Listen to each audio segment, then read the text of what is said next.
നക്ഷത്രങ്ങൾ പോലെയാണ് നല്ല സുഹൃത്തുക്കൾ. അവരെപ്പോഴും കാണണമെന്നില്ല.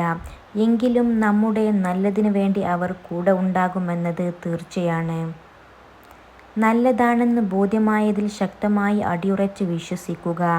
എങ്കിൽ താൽപര്യങ്ങൾക്ക് വേണ്ടി മാത്രം നമ്മളെ സമീപിക്കുന്നവർക്ക് മുന്നിൽ വിജയിക്കാൻ സാധിക്കും. നിങ്ങൾ ദുഃഖങ്ങൾ എത്രയധികം പ്രകടിപ്പിക്കുന്നുവോ അത്രയധികം മറ്റുള്ളവർ നിങ്ങളെ വേദനിപ്പിക്കാനുള്ള വഴികൾ കണ്ടെത്തും.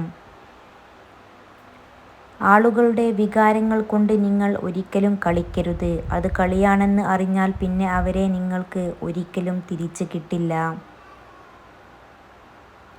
എപ്പോഴും വേദനിക്കുന്ന ഹൃദയം പെട്ടെന്നൊന്നും തകരില്ല. എല്ലാ ദുഃഖങ്ങളെയും അതിജീവിക്കാൻ അത് കരുത്ത് നേടിയിരിക്കും.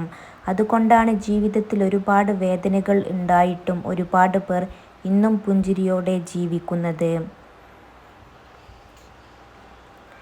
സന്തോഷത്തിൻ്റെ പൂർണ്ണമായ മൂല്യം മനസ്സിലാകണമെങ്കിൽ അത് പങ്കിടാൻ ഒരാൾ ഉണ്ടായിരിക്കേണ്ടതുണ്ട്. ജീവിതം വെച്ച് നീട്ടുന്ന എല്ലാ പ്രതിസന്ധികളെയും നേരിടാനുള്ള ശക്തി സ്വയം ആർജിച്ചെടുക്കുക. എന്ത് സംഭവിച്ചാലും മുന്നോട്ട് ജീവിക്കുമെന്ന് ദൃഢനിശ്ചയമെടുക്കുക.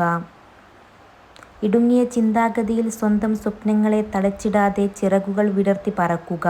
പുതിയ ആകാശങ്ങൾ നിങ്ങൾക്കായി തുറക്കും. മറ്റുള്ളവരെക്കുറിച്ച് താഴ്ത്തി സംസാരിക്കുന്നതിന് മുൻപ് നമ്മൾ എവിടെ നിന്നാണ് വന്നതെന്നും ഏത് അവസ്ഥയിലാണ് നമ്മൾ ഉണ്ടായിരുന്നതെന്നും ഓർക്കണം. ആരെയെങ്കിലും സഹായിക്കാൻ അവസരം കിട്ടിയാൽ നല്ല മനസ്സോടെ സഹായിക്കുക. നമുക്കൊരു ആവശ്യം വരുമ്പോൾ നമ്മെ സഹായിക്കാനായി ദൈവം ഒരാളെയെങ്കിലും ഒരുക്കുമെന്ന് ഉറപ്പാണ്. ഒരു മെഴുകുതിരി വാങ്ങാനായി നിങ്ങളുടെ കൈവശമുള്ള സൂര്യനെ വിൽക്കരുത്. കൈവശമുള്ളത് നഷ്ടപ്പെടുമ്പോൾ മാത്രമേ അതിൻ്റെ വിലയറിയൂ. ഏതു പ്രതിസന്ധികളിലും ആത്മധൈര്യം കൈവിടരുത്. നിങ്ങളെ സഹായിക്കാൻ എവിടെ നിന്നെങ്കിലും ഒരു സഹായഹസ്തം എത്തുക തന്നെ ചെയ്യും. ആരോടും പറയാത്ത കാര്യങ്ങൾ വരെ ചിലരോട് പറയുന്നത് നമുക്കവരെ ഇഷ്ടമുള്ളത് കൊണ്ട് മാത്രമല്ല, മറ്റാരെക്കാളും നമ്മളെ അവർ മനസ്സിലാക്കും എന്ന് കരുതിയിട്ടു കൂടിയാണ്. ഒരു സ്ത്രീക്ക് പുരുഷനെ മാനസികമായി കീഴ്പ്പെടുത്താൻ വെറും 2 കാര്യങ്ങൾ മതി. 1. സൗന്ദര്യവർദ്ധക വസ്തുക്കൾ. 2. അനുയോജ്യമായ സമയങ്ങളിൽ കൃത്യമായി ഉൽപ്പാദിപ്പിക്കുന്ന കണ്ണുനീർ. ജീവിതത്തിൽ ആരുമില്ലെന്ന് തോന്നുമ്പോൾ അപ്രതീക്ഷിതമായി കണ്ടുമുട്ടുന്ന ആരെങ്കിലുമൊക്കെയാവാം പലപ്പോഴും ആരെങ്കിലുമൊക്കെയായി മാറുന്നത്.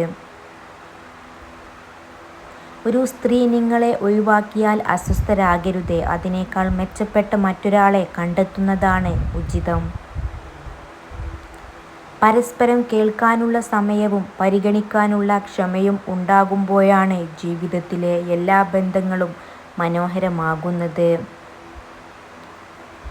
Thanks for watching. Don't forget to subscribe.